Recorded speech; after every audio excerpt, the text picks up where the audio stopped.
చూపించడం జరిగింది, మాట్లాడడం జరిగింది, సర్వే చేసి త్వరలోనే దానికి కూడా పరిష్కార మార్గం చూడబోతున్నాం. ఏ సమస్య ఎక్కడ ఉన్నా దేని గురించి అయినా ప్రతి సమస్యని పరిష్కారం చేయటానికి ఇప్పుడు మాకేం ఎలక్షన్ లేవు. గెలిచిన తెల్లారికెళ్ళి మేము ప్రజాక్షేత్రంలో ఉన్నాం, ప్రజలనే తిరుక్కుంటున్నాం, సమస్య ప్రతిదీ వెతుక్కుంటూ పోయినాం.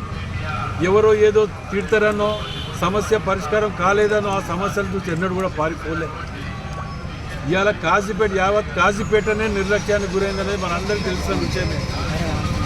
రేపు రాబోయే 10వ తారీఖు 11వ తారీఖు కూడా హెల్త్ మినిస్టర్ని తీసుకొస్తున్నాం, దామోదర్ రాజనరసింహ గారిని.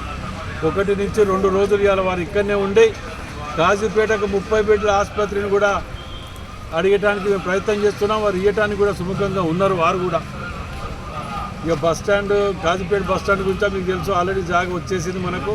దానికి ఆల్టర్నేట్ ల్యాండ్ ఇవ్వమని వాళ్ళు రైల్వే వారికి కోరటం జరిగింది. ఆ ల్యాండ్ కూడా ఇవ్వటం జరుగుతున్నది.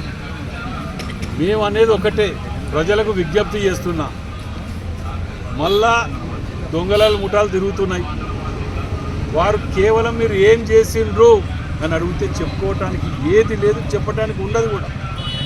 కేవలం ఉద్యమం అంటారు, లేదంటే ఇంకోటి టెంపో క్రియేట్ చేస్తూ అంటారు, లేకపోతే ప్రాంతీయతత్వం అంటారు, లేకపోతే కులాలు మతాలు అంటాడు. వీటిని నమ్మకండి దయచేసి. మీకు ఎవరైతే అభివృద్ధి చేస్తారో వారు మాత్రమే ఓటు అడిగే హక్కు ఉంటుంది, వారికి మాత్రమే మీరు అండగా నిలవండి. మరి ఈ అభివృద్ధిలో భాగంగా కొందరికి చిన్న చిన్న సమస్యలు కూడా రావచ్చు.